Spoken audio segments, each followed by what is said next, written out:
விதிய நினைச்சு போனேன், விதிய நினைச்சு வந்துட்டேன். என்ன சொல்றேன் நீங்க? பத்மநாபையர் பெரிய பாரிஸ்டர் ஒண்ணும் அவசரமா கோர்ட்டுக்கு போனோம், சட்டு புட்டு 4 மந்திரத்தை சொல்லி திரிய முடிங்கன்னார். அது எப்படி முடியும்? அதானே 10 மாசம் சுமந்து பெற்ற அம்மாவோட திதிய அக்கறையா உட்கார்ந்து ஒரு 2 மணி நேரம் செய்வோம்னு அந்த பிராமணனுக்கு தோணல பாத்தியா? கோர்ட்டுக்கு போறான், கோர்ட்டுக்கு பெருசா ஜெயிச்சு கிழிச்சு விடுவன். நீங்க என்ன சொன்னேன்? ஓய், நீர் கொடுக்கிற 5க்கும் 10க்கும் ஆசைப்பட்டு அறக்குறையா மந்திரம் சொல்றதுக்கு வேற அல்பத்தை பாருங்கண்ணா. உமக்கு கேஸ் கட்டு வசத்தினா நேக்கு தர்ம கட்டு வசத்தின்ட்டு அவன் மூஞ்சில அறையிற மாதிரி சொல்லிட்டு வந்துட்டேன்டி. நீங்க செய்யறதுதானா ரொம்ப கரெக்ட்.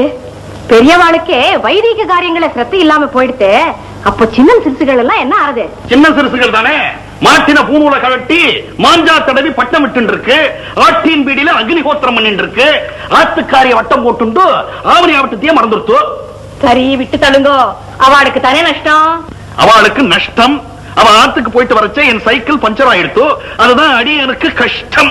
என்ன கிருஷ்ணா ராமான் இருக்கிறவாளுக்கு ஒரு குறையும் வராதுன்னா.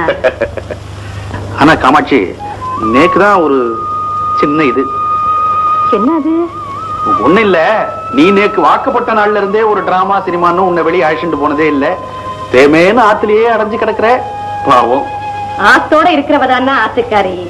ஆம்படியா வெளியே போறானேன்னு தானும் கூட வரேன்னு அடம் பண்ணலாமோ? ரயிலும் தண்டவாளமும் ஒன்னா இருந்தாலும் ரயில் ஓடுறதேன்னு தண்டவாளமும் ஓட ஆரம்பிச்சுட்டு என்ன ஆறுது? நாடியாச்சு 4 இடத்துல காரியம் வச்சுட்டு இருக்கேன், நீங்க புறப்படுங்க. 4 இடம் என்னடி, 40 இடமா தான் இருக்கட்டுமே. நேக்கு தோப்பனார் வாங்கி கொடுத்த வாங்கன இருக்க செஞ்சு சம்பாதிச்சுதான் என் தோப்பனார் என்னையே ஆளாக்குனார். குறிப்பா சொன்னா வாழ்க்கைங்கிறதே ஒரு சைக்கிள். முன் சக்கரம் புருஷன், பின் சக்கரம் பொண்டாட்டி.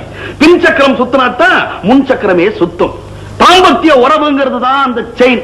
அது தளர்ந்து போச்சுன்னா கழண்டு போயிடும். 2 பெடலும் தான் இன்பம் துன்பம். இது மாறி மாறி மேலையும் கீழையும் வந்துட்டே இருக்கும். 2 கைப்புடி இருக்க, ஒன்னு நேர்மை, இன்னொன்னு நீதி. பிரேக்குங்கிறது தாண்டி மனசாட்சி. பிரேக் ரொம்ப பிரமாதம்னா